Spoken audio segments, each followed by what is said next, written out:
Good morning, children. Class 4, Computer, Chapter 1, Part 2. Can you see this picture? This is a picture of ENAC computer, first generation computer.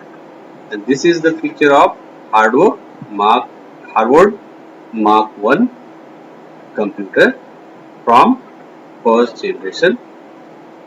This is the picture of UNIVAC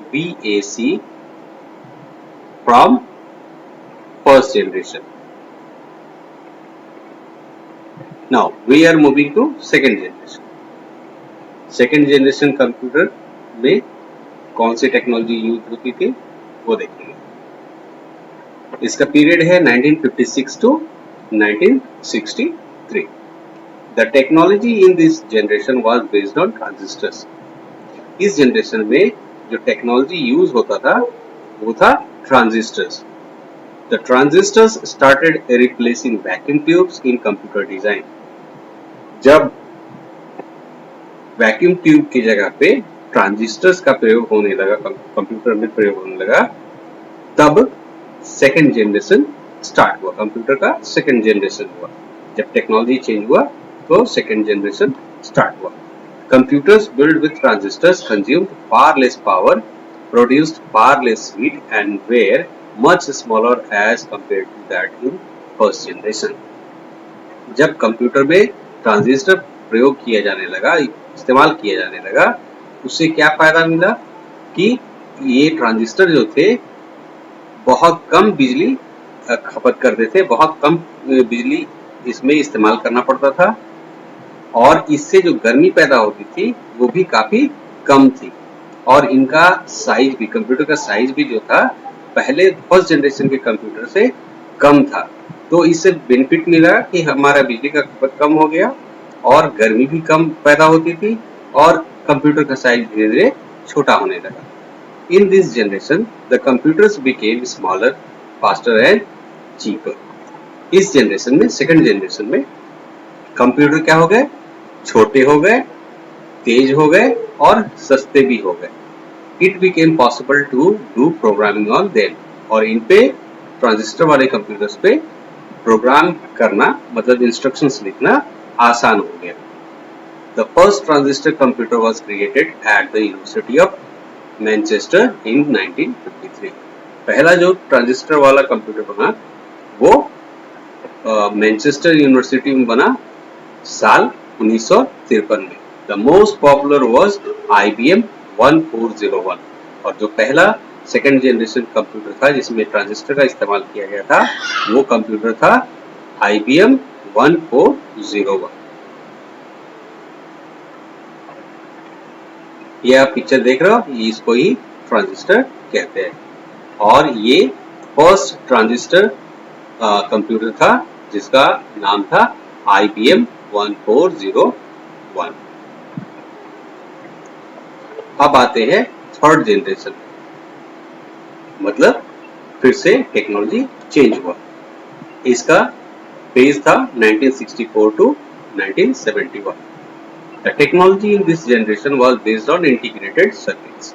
इस generation के computers में जो नया technology use हो रहा था वो था इंटीग्रेटेड सर्किट्स, जिनको IC भी बोलते हैं. The invention of these ICs, also known as microchips. Invention जो IC का इन्वेंशन हुआ जिसको हम लोग माइक्रोचिप्स भी बोलते हैं, led to the computers that we see and use nowadays. और आज का जो कंप्यूटर हम देखते हैं उसका शुरुआत इसी से हुआ था. IC जब बने और उनका इस्तेमाल कंप्यूटर पे होने लगा, धीरे धीरे आज का जो कंप्यूटर हम देखते हैं वो बना. The ICs are made up of large number of transistors. ये इंटीग्रेटेड सर्किट जो होते हैं उनके अंदर में बहुत सारे छोटे छोटे ट्रांजिस्टर फिट किए जाते हैं. बहुत सारे ट्रांजिस्टर्स को मिला के एक IC बनाया जाता है. Placed on silicon chips. एक सिलिकॉन चिप के ऊपर बहुत सारे छोटे छोटे ट्रांजिस्टर फिट किए जाते हैं जिनको IC कहते हैं. Called semiconductors. उनको सेमीकंडक्टर भी कहते हैं. This increase the speed of computers. इससे क्या हुआ, कंप्यूटर का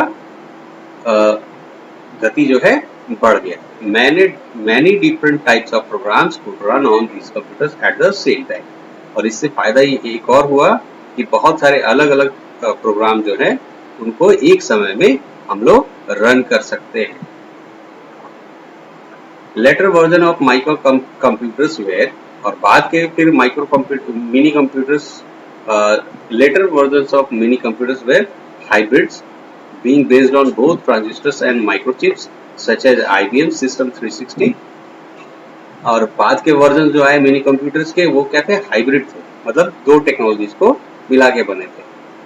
और उनमें कौन सा टेक्नोलॉजी यूज हुआ था, ट्रांजिस्टर का यूज हुआ था और माइक्रोचिप्स का यूज हुआ था। और उस तरह का एक मॉडल था जिसका नाम है IBM System 360। ये एक मॉडल है IBM का जिसको बोलते हैं IBM System 360, जिसमें कि ट्रांजिस्टर और माइक्रोचिप दोनों का प्रयोग किया गया था। ये हाइब्रिड मिनी कंप्यूटर था। They were much smaller and cheaper than first and second generation of computers। ये कंप्यूटर जो थे वो काफी छोटे थे और काफी सस्ते थे। कंपेयर करें फर्स्ट जनरेशन और सेकंड जनरेशन कंप्यूटर से, तो ये काफी छोटे थे और काफी सस्ते भी थे। और इनको बोला जाने लगा main frame computer, also called the main frames, और इनको मेन फ्रेम कंप्यूटर बोला जाने लगा। ये आईसी है, ये जो पिक्चर आपको दिख रहा है ये आईसी है। इसके अंदर में बहुत सारे छोटे छोटे ट्रांजिस्टर फिट किए हुए रहते हैं। और ये पूरा मशीन जो है, मशीन का पिक्चर ये है मेन फ्रेम कंप्यूटर। मॉडल है IBM सिस्टम 360, IBM का सिस्टम 360। इसके बाद हम लोग मूव करते हैं फोर्थ जनरेशन। इसका फेज था 1971 से लेके आज तक। The technology in this generation is based on micro processor. इस जनरेशन का टेक्नोलॉजी माइक्रो प्रोसेसर है। Micro processor is a single microchip on which all of the necessary CPU components are placed. इसमें क्या हुआ कि एक चिप के ऊपर ही सारे CPU के जो जरूरी पार्ट्स थे उसको फिट कर दिया जाता, सारे कंपोनेंट्स को फिट कर दिया जाता है। The advent of the microprocessor led to the evolution of micro computers और personal computers that we see and use nowadays. अब इसका विकास, माइक्रो प्रोसेसर के विकास से क्या हुआ कि नए तरह के कंप्यूटर का विकास होने लगा। जब माइक्रो प्रोसेसर का आविष्कार हुआ तो नए तरीके के कंप्यूटर्स का विकास होने लगा। छोटे छोटे कंप्यूटर्स बनने लगे और उनसे क्या बना, पर्सनल कंप्यूटर बना, जो आज हम लोग देखते हैं स्कूल्स के अंदर में या लैपटॉप देखते हैं, वो माइक्रो कंप्यूटर्स ही हैं। These computers are very fast and efficient. और ये कंप्यूटर क्या होते हैं, काफी तेज होते हैं और काफी अच्छे होते हैं। The first single chip CPU और माइक्रो प्रोसेसर वाज इंटेल 4004। और पहला जो CPU चिप था वो था, या जिसको माइक्रो प्रोसेसर भी बोल सकते हैं, वो था इंटेल का 4004। ये एक वर्क स्टेशन का पिक्चर है, ये लैपटॉप है और ये नेटबुक है। अब हम लोग मूव करते हैं फिफ्थ जनरेशन। फिफ्थ जनरेशन मतलब आज का समय और इसका आगे मतलब भविष्य का समय, उसको हम लोग फिफ्थ जनरेशन में काउंट करते हैं। The technology in this generation will be based on artificial intelligence. इस फिफ्थ जनरेशन का टेक्नोलॉजी जो होगा वो क्या होगा, आर्टिफिशियल इंटेलिजेंस होगा। Computers of this generation are often called super computers. और फिफ्थ जनरेशन के कंप्यूटर्स को नॉर्मली हम लोग सुपर कंप्यूटर्स बोलते हैं।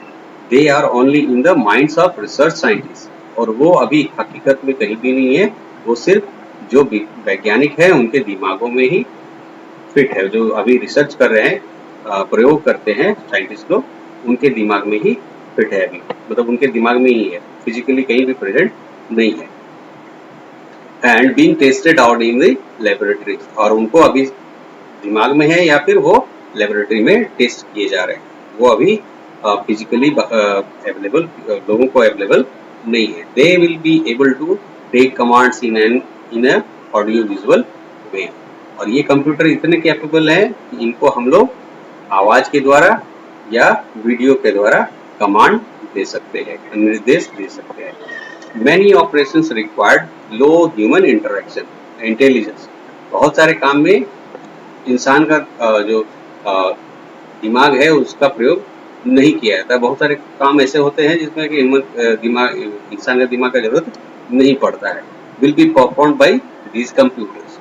ऐसे बहुत सारे काम है जहाँ इंसान के दिमाग का जरूरत नहीं पड़ता है, वहाँ उन कामों को कंप्यूटर कर सकते हैं। आर्टिफिशियल इंटेलिजेंस वाले कंप्यूटर्स कर सकते हैं।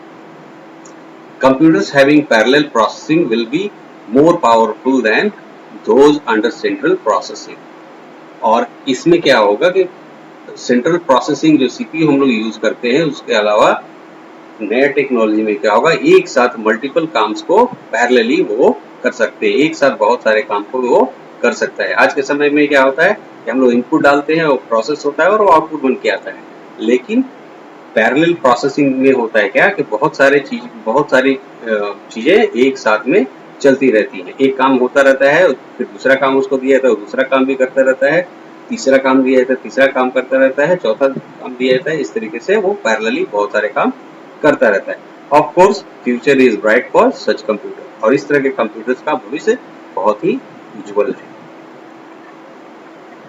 So that's all for today.